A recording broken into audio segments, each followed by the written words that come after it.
तो बताया जाता है कि राजा सगर के 60,000 पुत्र थे। उनके बेटे ने सोचा कि क्यों ना हम सभी यज्ञ किया जाए। उनका नियम था कि हर वर्ष एक यज्ञ किया करते थे। धीरे धीरे 99 यज्ञ पूरी कर लिए और सभी यज्ञ जब अश्वमेघ यज्ञ करना चाहा तो अश्वमेघ का एक नियम होता है कि अश्व जो घोड़ा होता है उसे छोड़ा जाता है। उस अश्व मेघ यज्ञ को जब संपन्न करना चाहा राजा सगर के सब परिवार वालों ने, देवराज इंद्र को चिंता हो गई। देवराज इंद्र ने सोचा अगर राजा सगर की यज्ञ पूरी हो गई तो मेरा इंद्रासन चला जाएगा, और अगर मेरा इंद्रासन चला गया तो हम लोग कहाँ रहेंगे। अपने पुत्रों से कहा जाओ बेटा और घोड़े को कहीं छिपा दो जा करके। बेटों ने कहा पिताजी मैं ऐसा अनर्थ नहीं करूँगा, क्योंकि बताया जाता है कि धर्म के काम में अगर हम लोग नहीं अपना समय दे सके, ना दान दे सके, तो उसमें बाधा भी नहीं डालनी चाहिए। लोग करते हैं धर्म का काम तो करते नहीं, बल्कि जो करने वाले होते हैं उनको भी टाल देते हैं कि अभी बच्चों की पढ़ाई है, क्यों डिस्टर्ब करोगे, अभी बच्चों के एग्ज़ाम चल रहे हैं। देवराज इंद्र ने जब अपने बालकों से तो कहा तो बालकों ने कहा कि मैं ऐसा काम पिताजी नहीं करूँगा, क्योंकि मैं किसी धर्म काम में बाधा नहीं डाल सकता हूँ। देवराज इंद्र ने सोचा अरे अगर सगर की ये अश्वमेघ यज्ञ संपन्न हो गई तो अवश्य ही मेरा इंद्रासन चला जाएगा। और उन्होंने क्या किया, एक सन्यासी का भेष बनाया और जहाँ अश्व बंधा हुआ था उसको जा करके छोड़ लेते हैं और उस घोड़े को ले जा करके कहाँ पहुँचा देते हैं, कपिल मुनि के आश्रम में ले जा करके, और कपिल मुनि के आश्रम में ले जा करके वहीं पे बांध देते हैं। कपिल मुनि अपनी आँखों को बंद किए हुए भगवान हरि का ध्यान कर रहे थे।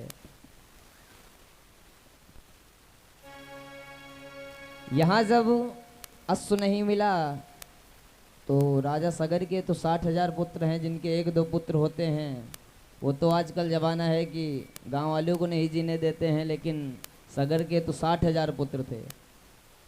उन्होंने कहा पिताजी तुम चिंता ना करो, मैं अवश्य ही अश्व को ढूंढ करके लाऊंगा।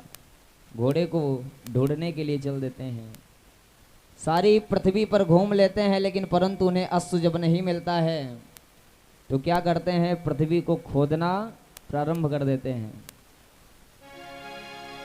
पृथ्वी को जब खोदना प्रारंभ कर दिया तो खोदते खोदते वहीं पहुंच जाते हैं जहां कपिल मुनि का आश्रम बना हुआ था, और कपिल मुनि अपने आंखें को बंद किए भगवान का भजन कर रहे हैं, भगवान प्रभु का ध्यान कर रहे हैं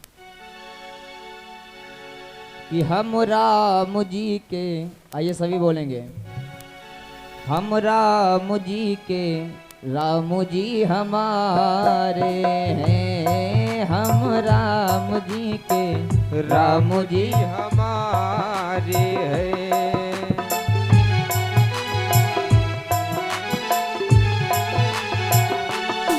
हम राम जी के राम जी हमारे हैं, हम राम जी के राम जी हमारे हैं। हम राम जी के राम जी हमारे हैं, हम राम जी के राम जी हमारे हैं। सीता राम जी के राम जी हमारे हैं, हम सीता राम जी के राम जी हमारे हैं। सीता राम जी के राम जी हमारे हैं, हम सीता राम जी के राम जी हमारे हैं। वो हम राम जी के राम जी हमारे हैं, हम राम जी के राम जी हमारे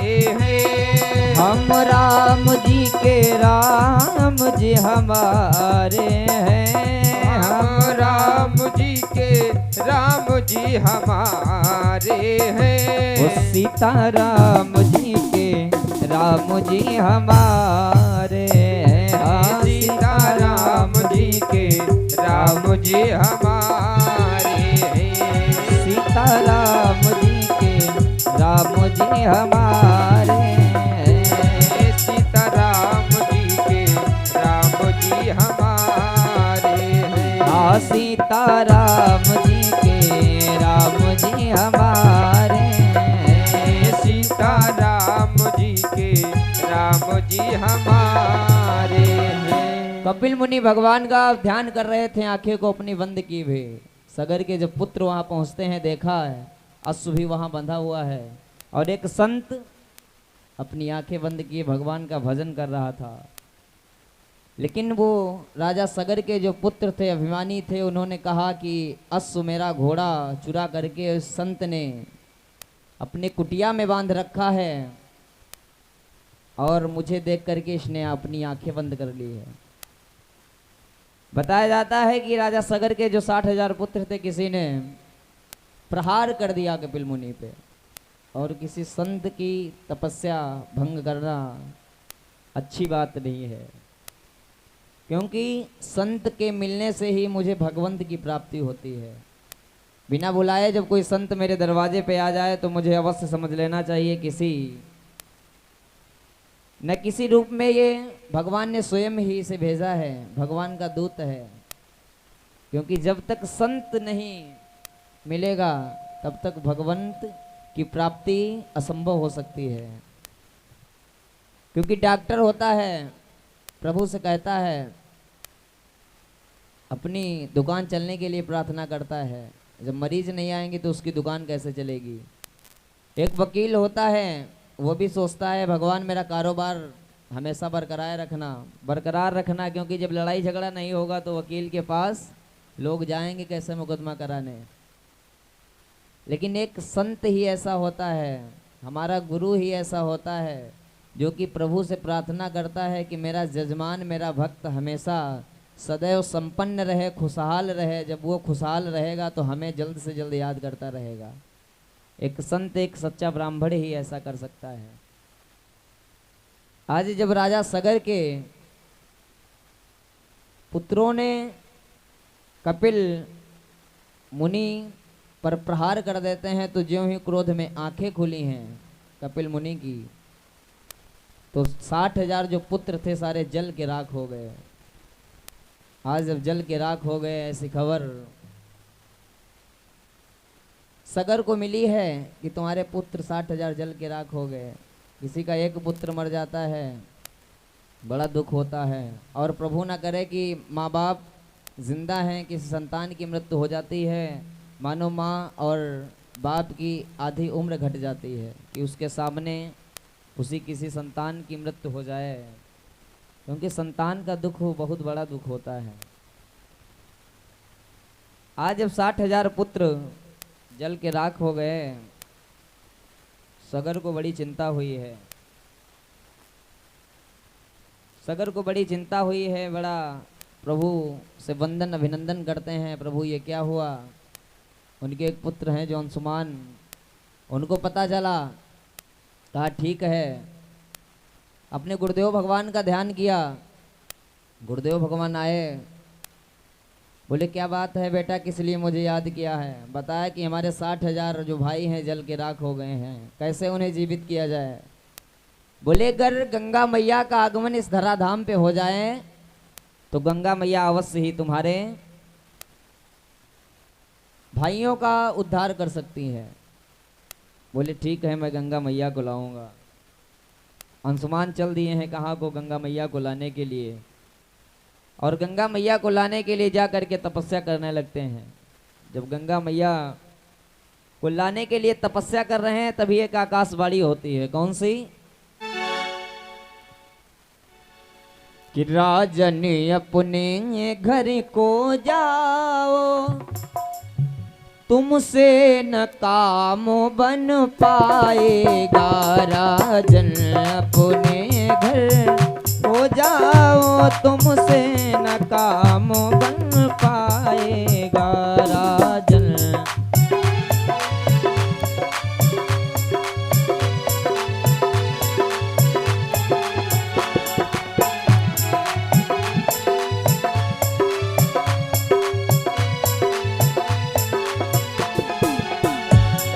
राजन अपने घर को जाओ, राजन अपने घर को जाओ, तुमसे न काम बन पाएगा, वो तुमसे न काम बन पाएगा। हे पौत्र तुम्हारे का बेटा, हे पौत्र तुम्हारे का बेटा श्री गंगा जी को लाएगा, हे पौत्र तुम्हारे का बेटा श्री गंगा जी को लाएगा। हे पौत्र तुम्हारे का बेटा श्री गंगा जी को लाएगा। हे पौत्र तुम्हारे का बेटा श्री गंगा जी को लाएगा।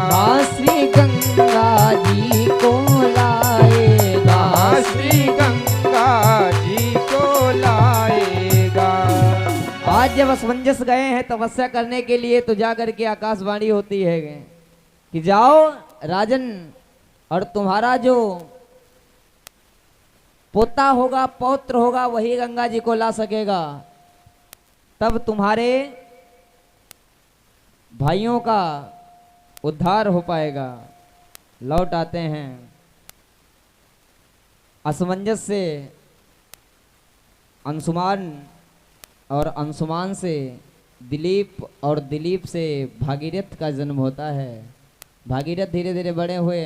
बताया गया कि तुम्हारे जो पूर्वज हैं वो जल के राख हो गए हैं, और उनके उद्धार के लिए अगर गंगा मैया का आगमन धराधाम पे हो जाएगा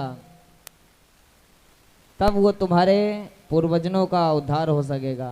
भागीरथ जी ने कहा ठीक है, मैं गंगा मैया को बुलाऊंगा, और चल देते हैं तपस्या करने के लिए। प्रभु की तपस्या की है, ब्रह्मा जी को याद किया, तपस्या की। ब्रह्मा जी प्रकट हुए, बोले बेटा क्या चाहिए? बोले मोरे पूर्वजनों का उद्धार करना है तो गंगा मैया को धराधाम पे भेज दो। और गंगा मैया हैं कहाँ? गंगा मैया तो ब्रह्मा जी के कमंडल में है।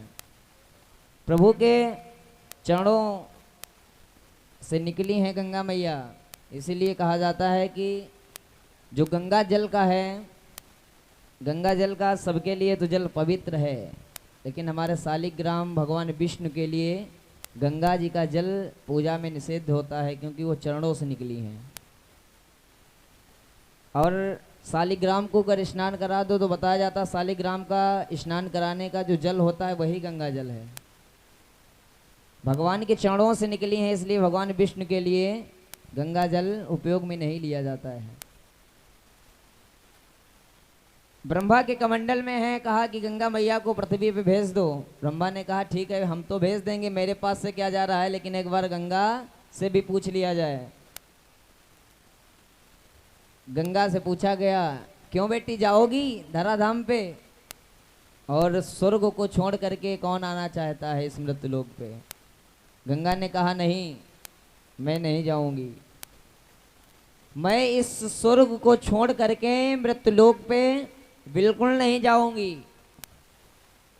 बोली नहीं, अगर तुम जाओगे नहीं तो भागीरथ तपस्वी है, इनके पूर्वजनों का उद्धार कैसे होगा?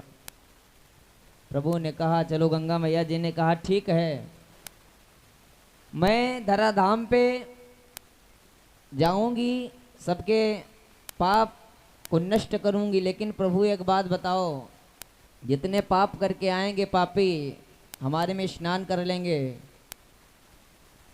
तो सबके पाप तो धुल जाएंगे, लेकिन उनका पाप तो हम ले लेंगे, फिर हमारा पाप कैसे धुलेगा?